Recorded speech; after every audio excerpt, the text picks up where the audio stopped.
Hello and welcome to episode 6 of Using Your Brain for Success, the show that's all about helping you build a better life by using your brain the right way. I'm Liam Naden and I'm glad you're here. If you've listened to previous episodes of this show, you'll know by now that the cause of problems in your life is the way that you've been using your brain. Your brain is designed to enable you to live your biological purpose, which is to do your best to survive and help in the survival and continuation of the human species. And your best chance of doing that is by being the best that you can be, physically, mentally, and emotionally, your strongest, healthiest, and happiest. And problems don't make any positive contribution to your life, so they don't have any natural place in your life. So your brain's job is to ensure that you're at your best. And as we saw in the last episode, your brain also has a mechanism to protect you from any threats or dangers. And that's your fight, flight, freeze, or survival state. And it's in this state that you react to any danger by instinct. And it's also in this state that you feel fear, stress, and anxiety. But although the fear that you feel when you're in your survival state is ideal for helping you fight off danger, it doesn't work to help you solve problems. In other words, things that aren't in immediate danger. And in fact, it does the opposite. And in this episode, I want to show you what fear really does to your life and how it gets you to do things that make your life situation even worse rather than better. And the damaging effects that being in fear actually has, not only on your own life, but on the lives of everyone in society as a whole. Because as you're going to discover, the underlying cause, not only of your problems, but of the problems of the world, is fear. And as you will see, if we could learn to eliminate fear, except when it's really necessary, then we would transform both ourselves and the world around us. You know, if you look around, and especially if you turn on the news, it seems like the world is overwhelmed with problems. And it may feel like that for you in your own life. Perhaps your relationship isn't going that well, or at least it's not at the level of intimacy that you'd like. And perhaps you have financial problems. You might be stressed by debt or not earning enough. Perhaps you have problems in your business, and you'd like to find ways to increase your income, but you don't know how. Or things could be going well on the outside, but inside you're still not happy. And for no apparent reason, you might feel confused, frustrated, and disappointed by life. You feel like there's something more or something different, but you don't know what it is and you don't know how to find it. Well, you know, I've been in all of those places, and I know that it's no fun. But just as in your life, if you look at the world, it seems like there's an epidemic of problems and dysfunction. There seems to be virtually constant conflict, not only between people, but between nations, cultures, and even religions. And people are struggling financially. Divorce rates are high, and many of the health and education systems seem ineffective. And it's causing people to feel stressed, worried, afraid, and confused like never before. And the rates of depression, mental health problems, and even suicide are at record levels. And of course, drug use, violence, in many parts of the world, these are out of control. And it doesn't really appear like things are getting any better. But what most people don't realise is there actually is a solution. And it comes from eliminating the cause of all of these problems. And that cause is fear itself. In fact, as I'm sure you're beginning to realise, as I share this information with you on who you are and how your brain works, fear is not the result of problems, fear is the cause of problems. Now that's so important. I'm just going to say that again. Fear is not the result of problems, fear is the cause of problems. And when you understand that, and my purpose in sharing this with you is to help you understand that, then you realize that your only mission in life is actually to remove fear from your life. And when you see just how destructive that fear is, and I'm going to share this with you in this episode, when you see how destructive it is, not just for you, but for our planet as a whole, and that it's literally robbing you and everyone else of the life you were designed to live, then you are going to want to do everything you can to eliminate fear from your life. Now, the funny thing is we've actually been warned about fear and about how it is the enemy by virtually every great teacher throughout history. They've all told us about the dangers of fear and that we must do everything we can to avoid it. I mean, if you look in the Bible, it uses phrases such as, be not afraid, do not fear, have faith, have trust. And it says this over and over, literally hundreds of times. So it's telling us, but why is there this so much emphasis on avoiding fear? Well, it's not just a nice idea. It's vital if you really want to live a life to your highest potential. But even though you're told not to be afraid, you still are. And it's because no matter how hard you try, you can't seem to overcome it. And that's because you're not using your brain the right way. Let's look at fear more closely. I mean, what it really is and the true effects that it has on you. And not only on you, but on your behaviour and your life, and the behaviour and lives of others. And when you start to realise the surprising truth about fear itself, you'll understand how destructive it is and why we've been told to avoid it. Okay, so what is fear and what causes us to feel it? Well, as you may recall from the last episode, fear is simply your body's response to your brain telling you that there is something in your environment that is a threat. There's something going on right now that could harm or even kill you. And when your brain recognizes a danger, it releases a flood of chemicals that activate something called the sympathetic nervous system. And this diverts all of your physical and mental resources towards defending you from the threat.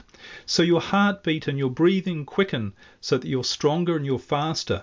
And you go into this fight, flight or freeze mode where you start acting by instinct. And the center of control of your behavior moves from your creative and thinking parts of your brain to the survival and instinctive part of your brain. And while the instinctive part of your brain is ideal to protect you from an immediate threat, it puts a strain on your body. So it really is only designed to be used for short bursts of real danger. But if you stay in that state for longer periods, which is what you do if you're feeling stressed, worried, fearful or frustrated for a long period, then it can overload and damage you. And that's why stress is responsible for a large range of health problems. Everything from headaches, sleep problems, digestion issues, to bigger things such as heart disease and even cancers. They've all been attributed to stress. But in fact, there are much more serious effects and problems created by being in a fearful state than just physical problems. And these are the effects that it has on your behaviour. Now, of course, one of the most obvious behavioural effects of feeling stressed is that your brain looks for the quickest way to relieve your stress. And that often involves doing something that might solve the immediate problem, that might make you feel a bit better right now, but which is not actually good for you in the longer term and can even create more problems. So this can include things such as taking drugs or eating unhealthy foods such as those that are high in sugar or that have flavours, or drinking alcohol, and even watching mindless entertainment. And all of these are ways that your brain reacts to stress and fear by looking to find you the quickest and easiest solution to removing some of the pain. So you do something that makes you feel better in the moment, but which only covers up your fear. It doesn't actually solve the underlying problem. Or, in other words, what is making you feel stressed, worried, or afraid in the first place. But fear affects your behaviour in much more profound and devastating ways, and which are much less obvious. To understand what these are, you might recall that one of the descriptions we have for the part of the brain that takes over when you feel fear is the primitive or reptilian brain. And it's called this because it is similar to the brain structure of reptiles, which by comparison to humans are a primitive form of life. Because reptiles act without thinking, they act purely on instinct. And that is also what controls our behaviour when this part of our brain is in charge. We too act by instinct without thinking. And again, that's good when we're faced with a danger and we don't have time to think. But here are some of the things about your primitive brain that you will see can cause you to act in ways that are harmful to you. Now remember, as we start, that your primitive brain can't think, and it doesn't need or want to, because thinking can slow down your response to the danger and therefore be harmful. So when this part of your brain is in charge, when you're afraid or worried, it blocks out your ability to think properly. And again, that's fine for an emergency situation. But if it blocks out your ability to think, that means you can't evaluate a situation properly. You can't think clearly about what all of the best options and solutions might be for your problem. And as a result, you have very little awareness of the big picture of what's really going on in your environment. Your whole brain is only focused on danger, so it's not able to put that danger in context. It also means that your focus is automatically on all of the negative things rather than anything positive. So for instance, if you were being chased by a lion in the jungle, your brain doesn't want you to see all the lovely flowers or hear all the gentle sounds of the breeze rustling through the trees. That would just be a distraction from the danger.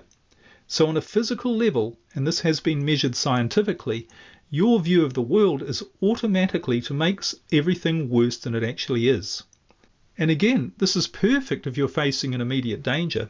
Your survival may depend on you being able to see every aspect of the danger. So that is where your whole focus goes, to the negative. It's as if your brain is saying, where's the danger? And danger is all that it's on the lookout for. But what if there isn't a real danger? What if you're just worried about something that you think might happen? You're afraid of some future event, such as you might get sick or lose your money. Well, your brain is still looking for a danger, and if it can't find one, it will create one. And in fact, when you're in a state of fear or anxiety, your brain is constantly looking for and finding problems. And that's why people become depressed and negative when they have problems, and why they see things much worse than they really are. I mean, have you ever met someone who had a wonderful life overall, but they might have one problem that's making them feel unhappy? And it's affecting their life much more than it should, so that rather than being grateful for what they have, all they can see is what they don't have. Well, what they don't realise is that by staying in this fearful state, by using their brain the wrong way, it's keeping them stuck. And it's why no matter how much they get, how successful they are, they will never be happy because their brain is focused on their problems and creating more. Problems are all that their brain is letting them see. The brain is being told there is a problem, and so it must find one. And it's why in this state, even if you solve problems, your brain is going to continue to find more for you. You'll never be able to rest and be satisfied with your life. So this is why when people who are stressed, they create all sorts of problems in their head that aren't actually real. It's feeding their primitive brain's need to have problems to deal with. So they worry about losing their job, they worry about getting sick or losing their marriage, when none of these things has actually happened or happening in the moment, and maybe it never will happen.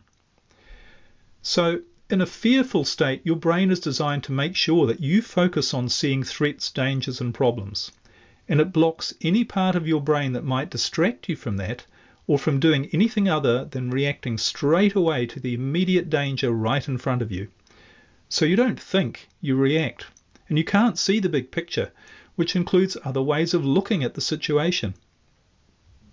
But here's what else happens to you when you're in a fearful state. And remember, being fearful also includes feeling worried, frustrated, angry, or any other negative emotion, because all negative emotion has its cause in fear. Now what happens in this state is it makes you more aggressive. Because your brain sees everything in your world as being potentially dangerous, because it's looking for problems, it makes you want to fight back at the slightest hint of a threat. Now this is good for a real threat. I mean, you want to be able to fight an attacker instantly and without thinking so that you have the advantage. However, as I'm sure you've found, reacting aggressively by shouting to scare off an attacker might be effective, but shouting at someone in the heat of an argument or being angry with someone because they say or do something you don't agree with usually only makes things worse. In other words, it makes you feel a bit better in the moment because you got something off your chest, but it only creates resentment and anger after that. It doesn't do anything to solve the real problem in your relationship or the cause of the argument, or to build rapport with the other person, or to get them to feel better about you. All that aggression does, is just usually make you feel worse and the situation worse.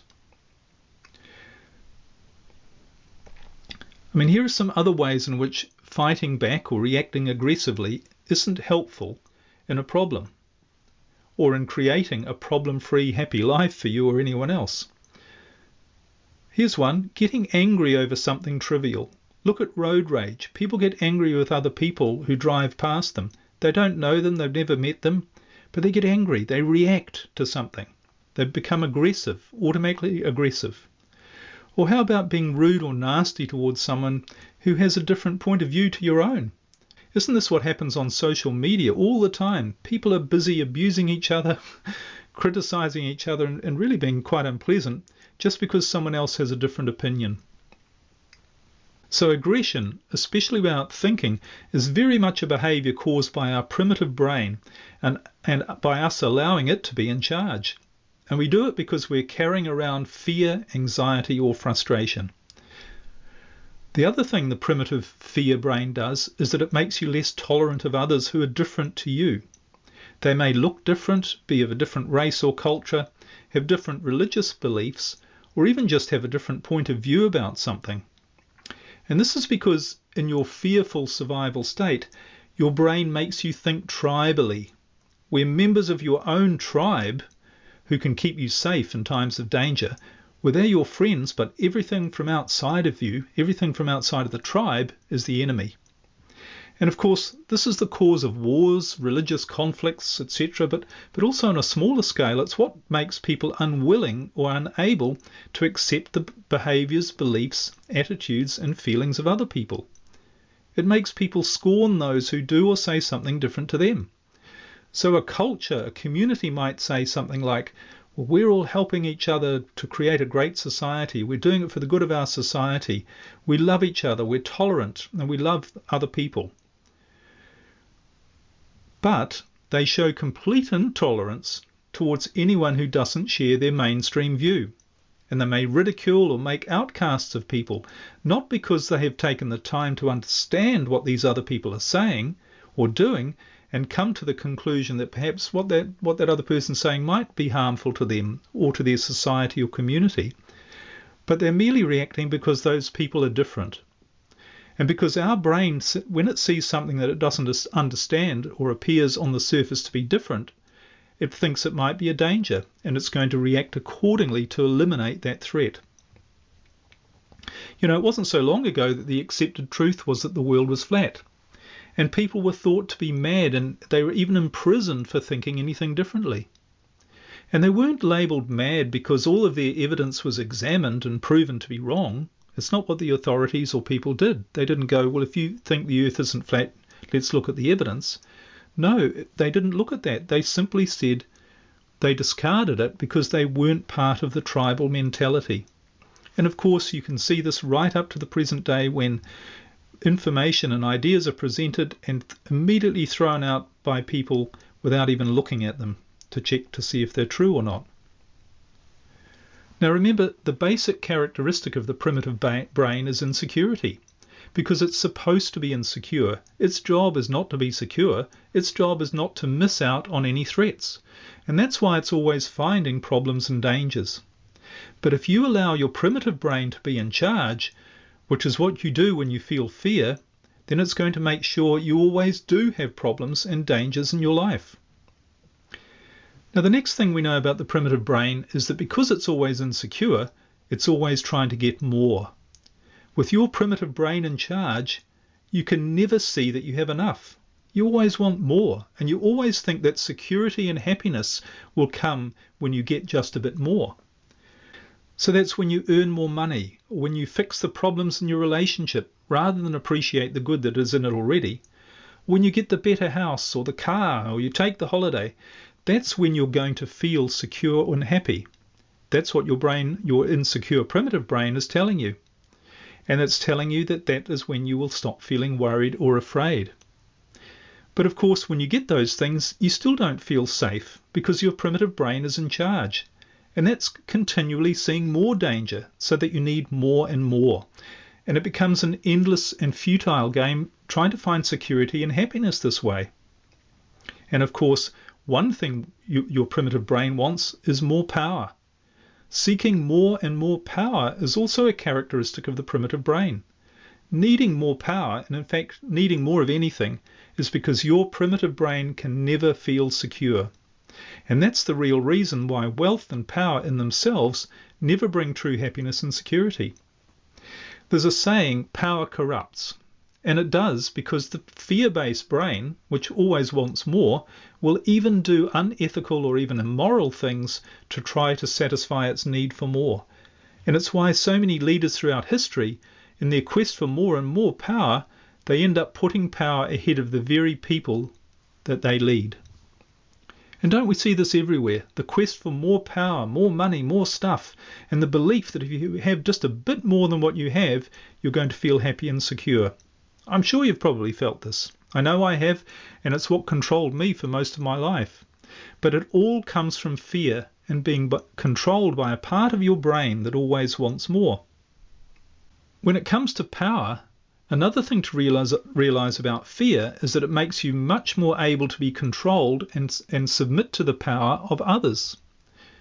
Now, the reason for this is that when you're feeling afraid, you're obviously not able to think rationally, and you're much more open to someone else, especially someone who appears to be an authority figure.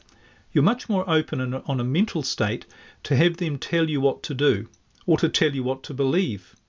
You become much more able to be influenced by hierarchy, by rules and by authority, rather than by your own internal guidance system. And it's as if your brain is saying, what's the fastest and easiest solution to this problem? Well, that person seems to know what they're saying or doing, so it must be the answer. I'll do what they tell me, and I'll believe what they tell me. Now again, this is useful when you're facing an immediate danger. In a tribe, the members need to follow the orders of the chief without question. If another tribe is attacking, or if, say, a fire is destroying the village, someone needs to coordinate and make a decision. And of course, this is why military leaders have used fear as a tool to train obedience amongst their troops throughout history. You need to get your men to obey your commands without question if there is a threat, if you are at war. And you need to make sure they will do what you say without hesitation or questioning, even if they are things that those people would never otherwise do, such as kill another person. And this is why seemingly rational and normal people do irrational things when they're in a state of panic or fear, or when they've been told by their leaders that they must do so. And political leaders and corporations and anyone else who wants to influence human behaviour have always known that fear is the most powerful tool of control. 75 years ago, the Nazi leader Hermann Goering testified at the Nuremberg trials after World War II. And these were the trials of the top Nazi leaders. And he was asked, how did you make the German people go along with all of this? And his reply was very interesting. He said, it's an easy thing. It's not anything to do with Nazism. It has to do with human nature. You can do this in a Nazi regime, you can do it in a socialist regime, you can do it in a communist regime, and you can do it in a monarchy and a democracy. The only thing that a government needs to make people into slaves is fear. And if you can figure out something to make them scared, you can get them to do anything that you want. Interesting, isn't it? Or perhaps you're thinking at this point, well, this paints a rather bleak picture for us as humans, that fear creates so many negative effects. But what can I do about it? If fear is the enemy, and it is, how can I get rid of it? After all, I just feel so overwhelmed by my problems and the problems of the world. Well, it is possible to remove your fear, and as a result, not only transform your life, but the world around you. And when you realize that fear is the problem, the only problem, then you also realize that your mission in life, and really your only focus, should be to get rid of fear. And when you do, you no longer feel the need to struggle to try and figure out solutions to your problems. You don't need to pray, you don't need to meditate or learn a new technique, try to think positively, work harder, gather more information, or try to do such things as influence your subconscious mind or change your beliefs. You don't need to do anything. You don't need to learn anything new. You don't need to improve or fix yourself, because you realize that you're actually perfect as you are. And it's only been because you've been using your primitive brain to run your life by keeping you afraid, and it's been constantly finding problems. That's the only reason that you've convinced yourself that you're not perfect. So all you need to do is get rid of your fear, and then everything else will solve itself. You'll find the answers to everything that you need, everything that you're looking for, because instead of reacting using only your very limited primitive brain, you'll be using the full resources of your entire brain. Now that's what I teach through Neurostate Rebalancing. Neurostate Rebalancing is an effective method to uncover the fears in your life that have been holding you back and to get rid of them. So you stop letting your reactive survival brain run your life and keep bringing you problems. And it frees you to finally live as you're designed to live by using your brain the right way, the way it's designed to be used. So if you really want to take control of your life by using your brain the right way, check out my Neurostate Rebalancing coaching program on my website. But for now, imagine what your life would be like if you had no fear. I mean, what things could you accomplish if you had all of the resources of your brain working for you? All of your creativity, your imagination, your inspiration, and your thinking.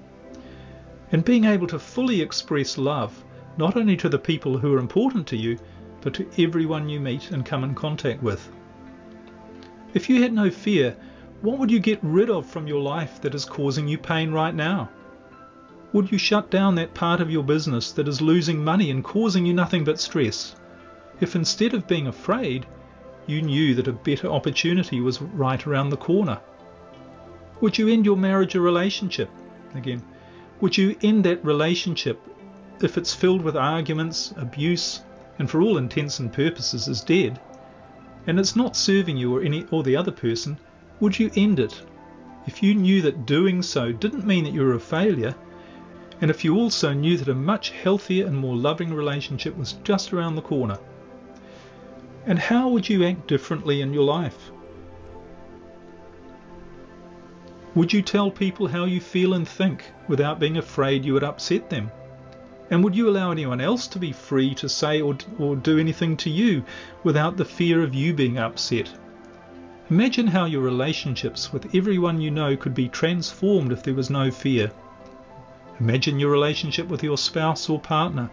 How much better would it be if you could each be yourself without fear of upsetting the other?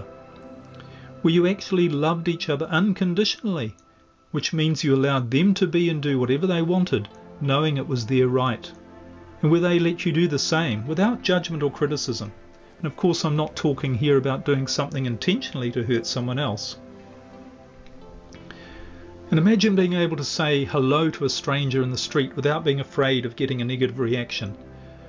Imagine getting rid of aggression from your life, of smiling and being patient with the slow checkout operator in the supermarket, of not being annoyed if your plane flight is running 10 minutes late, or if a company gives you bad service, of not getting upset or angry about someone you read about on social media, or about what you hear some politician doing.